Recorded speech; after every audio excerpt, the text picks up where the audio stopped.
பிஸ்மில்லாஹிர்ரஹ்மானிர்ரஹீம். அஸ்ஸலாமு அலைக்கும் வரஹ்மத்துல்லாஹி வபரகாத்துஹு.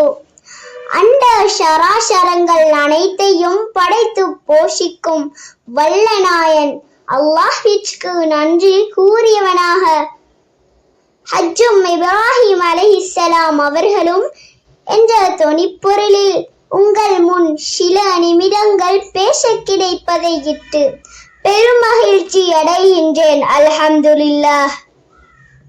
முதலில் என் பேச்சினை ஆர்வத்தோடு கேட்டு தம் எண்ணங்களை புள்ளிகளாக வழங்க காத்திருக்கும் ஷஃபையோர் அனைவருக்கும் சுவர்க்கத்தின் காணிக்கையாம். அஸ்ஸலாமு அலைக்கும் வரஹ்மத்துல்லாஹி வபரகாத்துஹு என்ற முத்துக்களை சிதறி தன் பேச்சினை ஆரம்பிக்கின்றேன். தொழில்நுட்பம் வானரவில் உயர்ந்து விரிந்து கிடைக்கும் இந்நூற்றாண்டில் எத்தனையோ மாற்றங்கள் வந்தாலும் இப்ராஹிம் அலைஹிஸ்ஸலாம் அவர்களும் அவர்களின் குடும்பத்தினரும் செய்த தியாகத்தை மறக்கவும் முடியாது, மாற்றவும் முடியாத வகையில் அதை அல்லாஹ் கியாமத் நாள் வரைக்கும் ஒரு வணக்கமாக ஆக்கிவிட்டான்.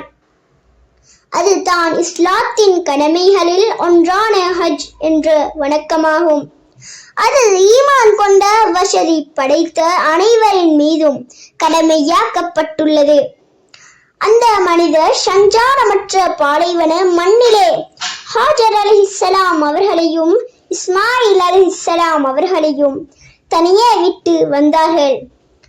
அவர்கள் கொண்டு சென்ற அனைத்தும் தீர்ந்து போய்விட்ட குழந்தை பசியினால் அழ ஆரம்பித்தது. அதனால் அந்த தாய் தண்ணீர் தேடி சஃபா மருவா மலை குன்றுகளுக்கு இடையில் ஓடி அடைந்தார்கள். அதற்கு பின்னால் அல்லாஹ் குழந்தை இருந்த இடத்தில் இருந்து ஜம்சம் நீரை வெளியாக்கினான். மேலும் அதை அல்லாஹ் ஷிஃபாவாகவும் ஆக்கியுள்ளான். அவர்கள் ஓடிய ஓட்டத்தை அல்லாஹ் சையாக ஆக்கினான். மேலும் அந்த இடத்தில் பின்னர் அல்லாஹ் கஅபத்துல்லாஹ்வை கட்டுமாறு இப்ராஹிம் அலைஹிஸ்ஸலாம் அவர்களுக்கு பணித்தார்கள்.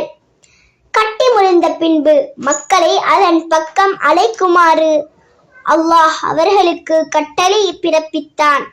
அவர்களின் அழைப்பை யாரெல்லாம் செவியுற்று லப்பைக் கூறினார்களோ, மேலும் அந்த சமயம் ஆலமுல் அர்வாஹில் ரூஹுகளாக இருந்த எவர்கள் லப்பைக் கூறினார்களோ அவர்களுக்கும் ஹஜ்ஜுடைய பாக்கியம் கிடைக்கும் என்று கூறப்படுகின்றது. ஹஜ்ஜுடைய ஒவ்வொரு கிரியைகளையும் நோக்கும் போது அனைத்தும் இப்ராஹிம் அலைஹிஸ்ஸலாம் அவர்களின் குடும்பம் செய்த தியாகத்தை நமக்கு எடுத்து காட்டுகின்றது. வசதியிலிருந்தும் யார் ஹஜ் செய்யவில்லையோ அவர் யூதனாகவோ கிறிஸ்துவனாகவோ மரணிக்கட்டும் என்று கூறப்பட்டுள்ளது. ஹஜ்ஜில் அரபாவுடைய நாள் மிக முக்கியமானதாகும். அன்றைய தினம் நபி ஸல்லல்லாஹு அலைஹி வஸல்லம் அவர்கள் இறுதி பேருரை நடந்தேறியது. அதில் 1,00,000க்கும் மேற்பட்ட சஹாபாக்கள் கலந்து கொண்டார்கள். அதில் நபி ஸல்லல்லாஹு அலைஹி வஸல்லம் அவர்கள் கூறினார்கள், இன்றைய தினம் உங்களுக்கு உங்களுடைய மார்க்கத்தை பரிபூரணமாக்கி தந்துவிட்டேன் என்றார்கள். யார் அரபாவில் தங்கவில்லையோ அவருடைய ஹஜ் ஏற்றுக்கொள்ளப்பட மாட்டாது. நபி ஸல்லல்லாஹு அலைஹி வஸல்லம் அவர்கள் கூறினார்கள், ஹஜ் செய்த ஒருவர் வீடு திரும்பும் போது அன்று பிறந்த பாலகனை போன்று வீடு திரும்புகிறார். மேலும் ஹஜ் என்பது இப்ராஹிம் அலைஹிஸ்ஸலாம் அவர்களின் வரலாற்றை எமக்கு படம் பிடித்து காட்டுகின்றது. எனவே எம்மனை வருக்கும் இப்பாக்கியத்தை வல்லநாயன் தந்தருள்வானாயாக என்று கூறி விடை பெறுகின்றேன்.